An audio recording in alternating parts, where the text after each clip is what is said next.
One of the major difficulties I've found that people face when carrying out a clinical examination is looking for those lung fields on a horse. We need to have a good listen to them to make sure there's no abnormal sounds in there.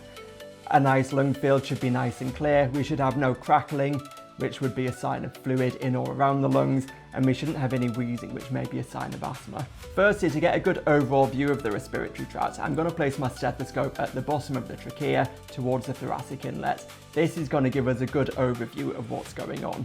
And if we remember, a horse's breathing rate is between 8 and 16, so we might be stood there a while so that we can hear a few breaths. After we've done this, I'm going to listen to each lung in turn. So if we think of where the lungs are positioned within the thorax, the cranial aspect is going to be right underneath the horse's shoulder. As we know, a horse's shoulder muscle is about 4 or 5 inches thick, so we're not going to hear anything if we're listening directly through that. So the cranial border we're going to draw is behind the shoulder, and we're going to follow that archway all the way down. If we think of the dorsal border, we've got those dorsal spinal processes sticking out the top of the vertebrae. We know that the lungs don't sit within that, but if we follow them down about 4 inches or so, this is where the ribs start protruding out the side, and we know that the lungs are going to sit within there.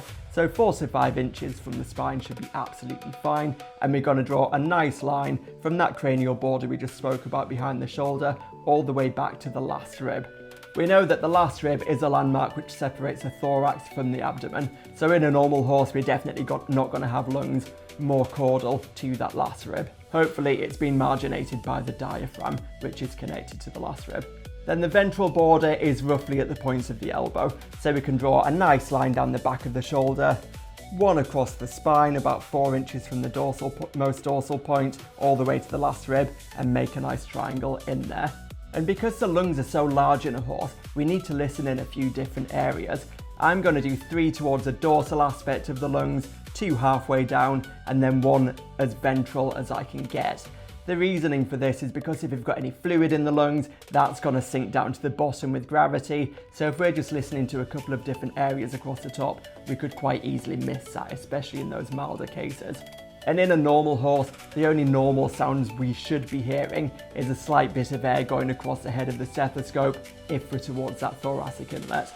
And then if we basically just want to take a respiratory rate at the horse, we're going to go back to where the paralumbar fossa sits.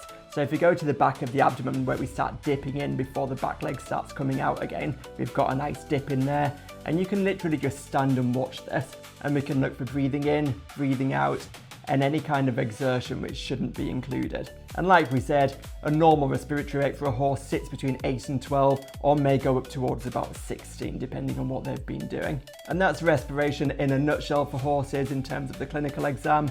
If you like this video, please hit like. If you'd like to see more, hit subscribe. And if you can think of any further videos, please hit them in the comments below.